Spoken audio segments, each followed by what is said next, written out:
So what exactly is changing in the First Descendant? We have the hotfix 1.0.3. We're going to jump right into it with the patch details. Now, what they're actually having happen is number one, UI and UX changes. This is specifically going to be for Glay. Now, the thing is that Glay mains know how annoying her projectile can be. So they added an option that basically allows you to turn off player effects and specifically projectile explosion. And in order to improve the visibility, the explosion effect and duration of the versatile origin has been reduced. And this again is for the explosion effect, right? Now it says director's comment here. As Glade Infinite Launcher build became popular, we took temporary measures to address an issue where the explosion effect was disrupting gameplay severely. Currently, we only provide the option to disable other players' projectile explosion effects, but we are planning to enhance this feature for other effects as well. So if there is something that you're like, hey, this is a little spammy, it's a little bit much, make sure you bring it to the Discord because the devs are looking and they are like paying a lot of attention to these things.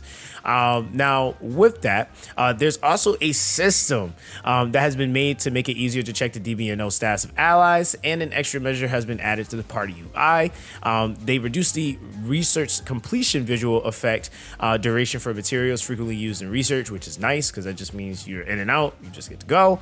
And then most importantly, the away from keyboard, the AFK has been added to the player report menu. Now, the thing is, guys, is that this kind of is a catch-22. It's not like immediately meaning that as soon as somebody gets reported, they're just completely gone off the face of First Descendant and never get to play the game again. What this is actually doing, and the directors go and say, we have been keeping a close eye on recent trends regarding AFK, and we agree that AFK hinders the gameplay for other players. However, we believe that a cautious approach is required in this matter. This is because AFK judgment mechanisms can sometimes be bypassed with simple shooting or moving actions, and the AFK system can be exploited for other purposes. And what they're referring to with that as well, obviously somebody can do like a shooting or move real quick every, X amount of time or seconds or whatever it is that they're doing. But they're also talking about bots too, right? Like that's another thing that they're kind of like referring to without directly saying it. And then with the AFK kick system being exploited, there are some people that like we play enough games that will just straight up report people just because they can, right? Like not actually for any reason. So like that's something that they also have to be attentive to, and making sure that if you are having something happen with this kick system, it is a fair kick and you're not rightfully kicking people from parties just because people want to be jerks, right?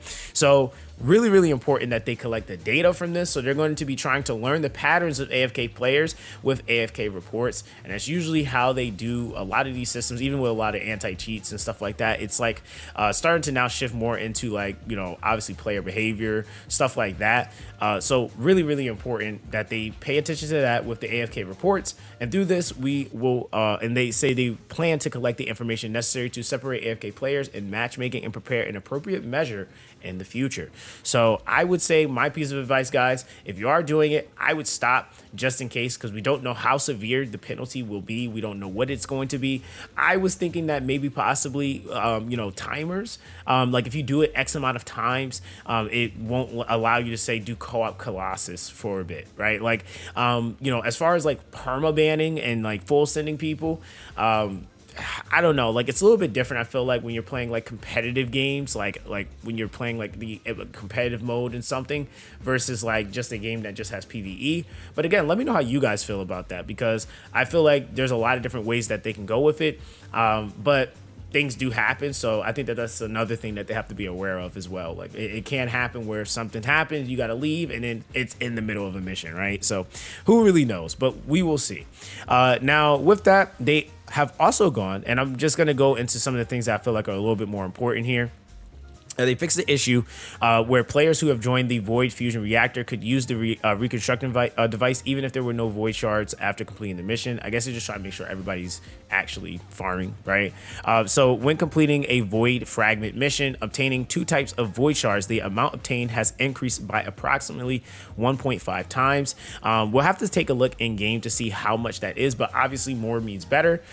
So I'm not mad at that, because I would say void fragment farming does kind of suck. Like, and I mean, I've been saying it. Like I said, I haven't met someone that was like fusion fragments are fun to farm, but I noticed that typically the drop rates for certain things are a little bit higher. So it is still kind of necessary to do. So having increased drops is actually pretty nice. Then we have the void fusion reactor mission tooltip has been updated to display the number of void shards. So we will be able to directly see that as well. They added linked amorphous material to the void fusion reactor mission tooltip, and this is again just making it easier to be able to navigate and find things.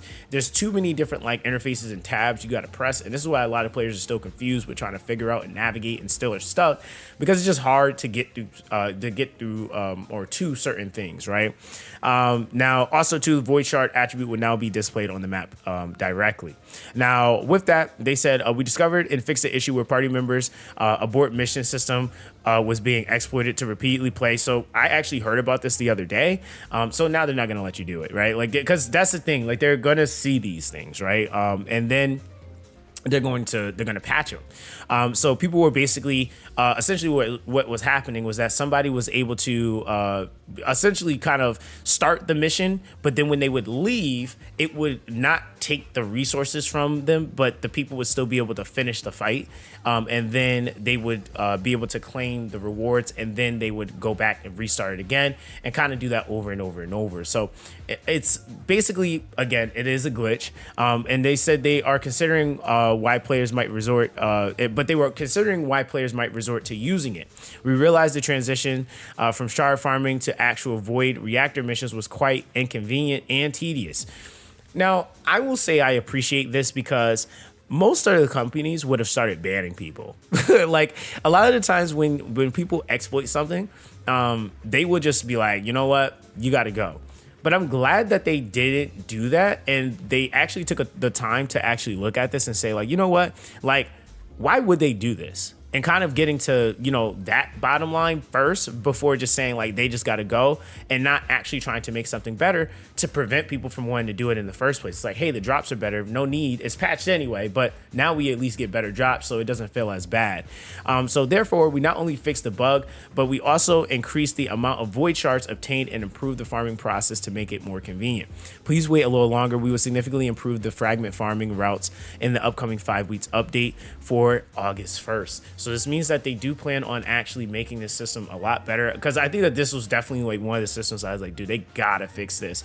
But August 1st is like right around the corner, guys. So I'm like, honestly pretty excited that they are, you know, willing to listen to players, but most importantly, like they really are like just trying to figure out why players are doing stuff versus just like, oh, they did something, get them out of here. I really do appreciate that.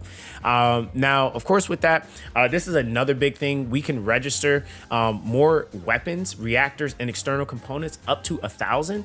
Now, obviously, you can't hold 1,000 things, but that, of course, is considering if you either have the capacity or you bought more capacity, whatever it is. This is going to be pretty huge so that you can save more things for your different builds, for different characters, without feeling like, you know, you just might have just gotten rid of something by mistake that could have actually been good, or it capping you from how many things you could favorite or actually have locked so that you don't delete them, right? So now that is all squared away. Now, to our Descendants, okay? Throw bomb and lightning emission with the Ultimate Bunny high voltage module will now target nearby enemies rather than random targets. I think that what this is actually doing is just making it a more consistent Transcendence, if I'm not mistaken. Because I think with the random targets, it makes you have to like kind of double back sometimes because it's not killing everything like within that actual radius. It's random, whereas now it's all targets that are nearby that are basically be getting hit, right? So I think that just kind of cleans up the ability to make it more consistent. Then the allergy of reconstruction serum with Eugen now applies to Colossuses as well, and this is basically you are able to get some HP restoration if I remember this correctly. Now I played with a few Eugens. I actually have a homie in the group that runs Eugen, and so that's actually going to be quite nice because that means now he has a little bit more of I would say an effect in things such as Colossus. As things change with Colossuses, and even as you get into harder ones, Eugen might have some value there. Then you have the Ultimate Bunny Electric Charge, High Voltage, and the Bunny Electric Condense. Sound effects have been changed. I think that could be maybe because of like annoyances. We'll see. Or like, I don't really know too much. Like, I'm not gonna lie, like some people just don't play with the audio when they're farming because there's like too many like things that's repetitive. So like voice lines, sound effects, mission lines, people just are like, nah, I gotta go. And then the use bunny skills to inflict electrocution on enemies has been removed from the second and third stage evolution conditions of the bunny evolving skin speed awaken one. So I guess that makes it to where this is just a skin, right? Because I actually didn't like really see too much with the skin. Let me know in the comment section down below. Was this actually adding this as an extra ability to the character? Because I guess that could be a big deal if they took that off. That actually would make it a lot what is it called? Better, right? Like just for the environment of the overall game. Like if you don't have the skin, that you're just not doing this ability. Just to kind of keep that like, hey, you can still grind certain things and not worry about like, hey, I got to get these skins too. But let me know what exactly that was. Now, with that, we have the infiltration operation. You can now view missions results through the escape menu after completing the infiltration mission. I think they fixed something with the heart of the fortress. I think that's relevant to story. And then the drop or the location of supply droids in the infiltration operation fortress has been moved to the battle zone, making it easier to supply bullets. Okay, cool. Now, also with that, missions, this is something that a lot of people tend to deal with. The position of immunity spheres of named monsters will not change anymore as the monsters move or rotate. So that's actually pretty solid. I guess that just means we'll be able to easily destroy those just to kind of make those fights a little bit quicker. We're not sitting there dealing with those immunity spheres more than we would like to. Now, also with that, the sequential sphere type of the named immunity of alternate hand of Nezestra that appears in the White Knight Gulch Eye of Truth has been updated. So we'll have to see what that is. The field also has gotten a major buff. So the hard difficulty has been increased by approximately 1.5 times. Now I'm kind of interested to see like how that's going to look, but over time 1.5 is going to probably be quite a bit. And the drop quantity, I guess that just kind of all depends. I'm assuming that means everything. So Kuiper, gold, modules, like whatever it is. I guess that's also in conjunction to whatever external components you have on. I mean, then if you're also using buffs. So we'll have to see how much more that actually is, because I know some people have done the math, so we'll just have to kind of see. Now also with that, a stack for consumable items have been increased from 1 million to 100 million. I guess there's somebody that hit the capacity on that from all the farming. But they basically go to say the First Descendant has been developed with with deep affection and respect for various looter shooters. We take feedback regarding other similar games very seriously. Through this hotfix, we are trying to reflect the unique identity of the First Descendant. We will continue to improve the game for the fans of the genre. So again, this is really important. They have to assert themselves as their own game. Yes, point of references from other games are very important, but the First Descendant is still the First Descendant. I mean, that's just what it is. It's just what it is. Now, basically with that, guys, everything else is just some like bug fixes. And basically, I guess the only other one I want to kind of like go over as well is basically with the Descendant, right? So there's another thing for Bunny here where basically they fixed the issue where the Descendants couldn't be changed after completing the exclusive dungeon, the quest to Bunny. That was like super early, but if you do that, all you have to do is just restart the game and then you'll be able to swap your character. It is pretty annoying, but it was a big bug. Like, I guess that just kind of was there and some people freaking out, but they fixed it. And then they also fixed the issue where Bunny's lightning emission was used even if there was no moving distance when rolling over a box or a wall.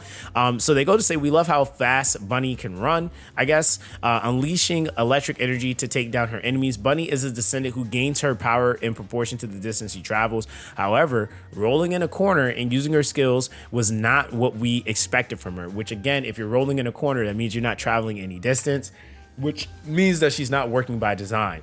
Now, with that, additionally, we are detecting the use of various macros and unauthorized programs through our monitoring system, including the rolling in place macro. they on to y'all. They are on to y'all. We are currently taking actions against macros and unauthorized programs, and will continue to strive to create a more enjoyable gaming environment for everyone. So again, guys, make sure hey, listen, if you want to keep your account, and especially if you spent money on it, man, I would definitely advise you guys to stop. Now, they say they fixed the issue with the sound effects are not being displayed when landing with Kyle's superconductivity thrusters, and then also the charging motion was repeated with Cal's repulsion dash. So that's basically that. Now, I think for the modules, this is like probably a pretty important one. Arch acceleration module did not increase the speed and distance of projectiles, so they fixed that. Ajax body enhancement module did not reflect the max shield in the current shield after moving on the map, so they fixed that too. They fixed the issue with the firearm attack of the shoot focus module was applied as a sum operation and not as a multiplication operation. And then on top of that, they added something here with the module list scroll was reset to the top after module enhancement. All right. So with that, they also have some other things for popular farming areas. So they fixed the issue where monsters would not spawn in the Vulgus strategic outposts, and they were just like kind of immediately killed. They have another one where the quest could not be started under certain circumstances, which I guess we'll have to kind of see what that's about. They had another one where the sphere would tremble when it was far away during the name monster sphere gimmick. And then they had one that prevented field change by removing the shield created during the hyper hatchery mission in the White Knight Gulch hatchery. And then they also had one where the monsters would spawn even without actual battle in the White Knight Gulch fortress outskirts. So they go to say the fortress outskirts have become a popular farming area with many monsters pouring in from the beginning of launch. We love the run and kill play and believe running, shooting, and bursting are the fundamental aspects of a looter shooter. However, using a terrain to exploit and gather monsters without any action was not what we intended. If everyone simply stood still and hunted, the game's enjoyment would quickly diminish. Therefore, we decided to make a change. We maintained the spawn rate by keeping the 4 Vulgus resource storages active simultaneously, but monsters will not increase when players are idle. Ooh, okay. So run, shoot, and create some explosions. Many more monsters will continue to appear. All right, so they are changing that for those that were wondering. Now, also too, they basically have here, just to kind of tie this all together, thanks to the love and interest that you have shown us, we feel the brimming energy of the community, and the Hotfix 1.03 includes many fixes. We hope we hope will improve your gaming experience. Recently, we saw a video in the community where the Colossus was defeated more quickly than through module switching.